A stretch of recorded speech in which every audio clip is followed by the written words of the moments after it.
सर,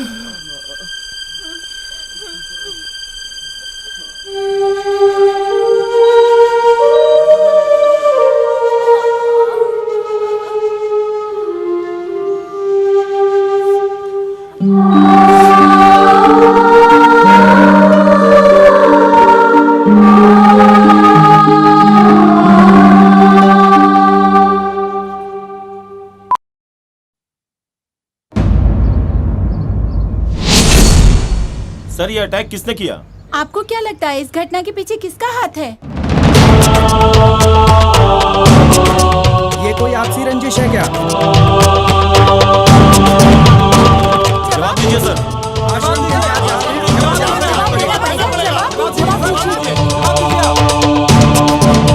लोग अपन माई बाप का आश्रम ई खातिर छोड़ेला क्यों लोग सुरक्षित रहे, लेकिन कहाँ बा सुरक्षित हो?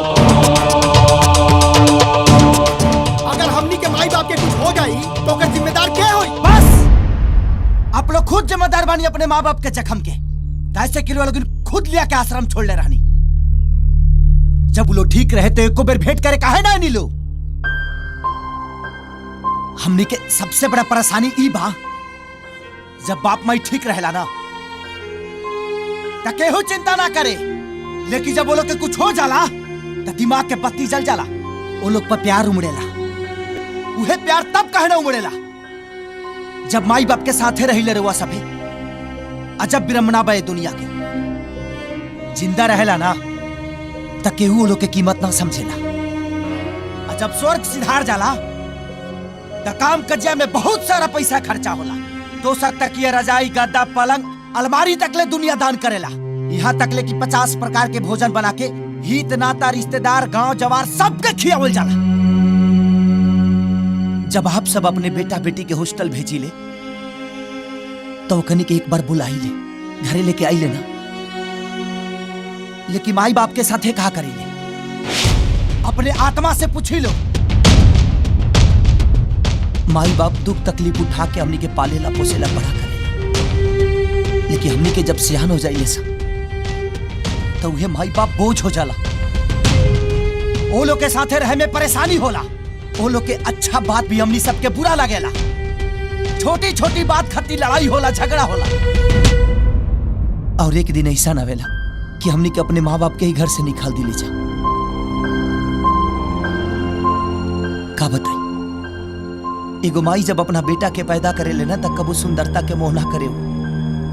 लेकिन एगो सुंदर बीबी के चक्कर में हमनी के अपने माँ बाप के ही घर से निकाल दिले जा। बीबी बच्चा के साथ देश दुनिया में घूमी ले जा, शॉपिंग कर ले जा तो बहुत अच्छा लगेला। लेकिन माई बाप घर में पड़ा रहेला और घुट घुट के जिएला। होकर परवाह केहू ना करेला। जब माई बाप बूढ़ पुरनिया हो जाला ना तो कर दिल दिमाग एगो बच्चा के हो जाला। और एगो बच्चा के कितना अरमान होला लोग अपना बचपन से सीखी, अपना बच्चा से सीखी। फालतू सवाल कैला से कुछ ना हुई। पहले अपना जमीर के जगाई लो। बेटा पतो का होला, एगो बेटा के फर्ज का होला, पहले एक के समझे के कोशिश करी लो।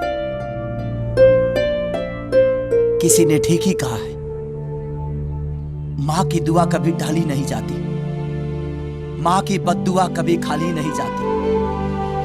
एक माँ मेहनत मजदूरी बर्तन मांज के 4 बच्चों का पेट पाल लेती है। लेकिन आज के डेट में 4 बच्चों से एक माँ पाली नहीं जाती। आप इतना ज्ञान बांट रहे हैं, क्या आप अपनी माँ बाप की सेवा करते हैं? हमारा किस्मत में वो सौभाग्य नहीं।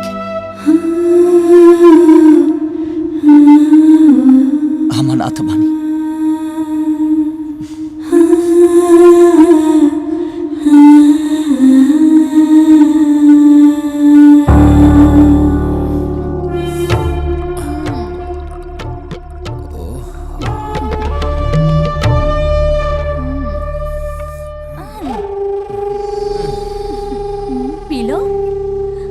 पहले तुम, शबाब, बाद में शराब।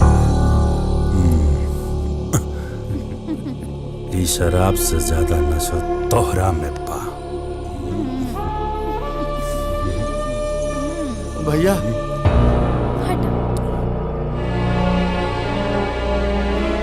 ये कब भेज रहे? सबके अस्पताल में सेटल करके आवत हूँ। बड़ा बेजोड़ ठोक लेबा। ठोकले बा मतलब? आश्रम के सेवादार, नाम बा राजा।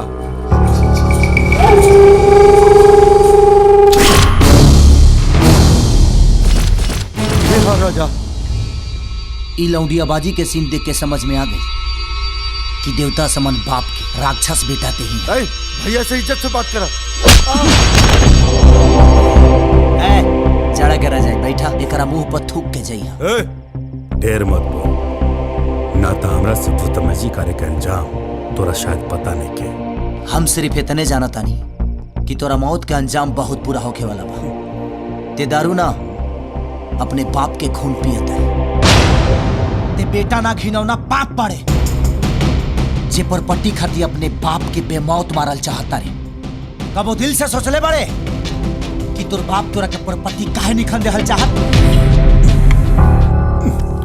देख राजा, हमार एगो बुराई बाकी हम सोचे रही ना, जेमे हमरा खुशी मिलेला वह काम करेला।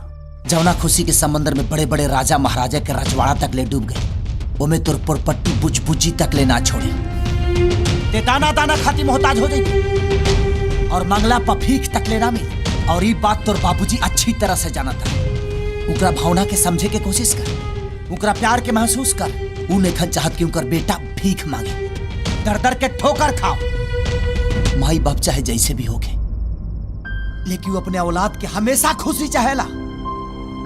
लेकिन शायद ही तोरा ना बुझाई। तोरा प्रॉपर्टी के कागजात चाहिए ना, इले। लेकिन बेचे से पहले एक एक पन्ना ठीक से पढ़ ली है। तोर बाप खून पसीना से अपन सपना के एगो घर सजौले बड़े, जे घर राजकुमार सिर्फ ते बाड़े, सिर्फ ते। और ते अपने हाथ से बर्बाद कर चाहता है। हम जाना तानी अपने हाथ से अयासी के कटोरा लेके भीख मांगे के शौक बना, तब बेच दे प्रॉपर्टी। काहे से कि वो बाप के बुढ़ापा के लाठी के सहारा बने के तोरा औकात नहीं के। और हाँ, आज तोहरा वजह से तोर बाबूजी अस्पताल में जिंदगी और मौत से जूझ रहा पड़े। अगर अपने पाप के प्रायश्चित कल चाहता रहे ना, तब बेटा होके के फर्ज अदा कर दे। एक बार अपने बाप से जाके जरूर मिल ली।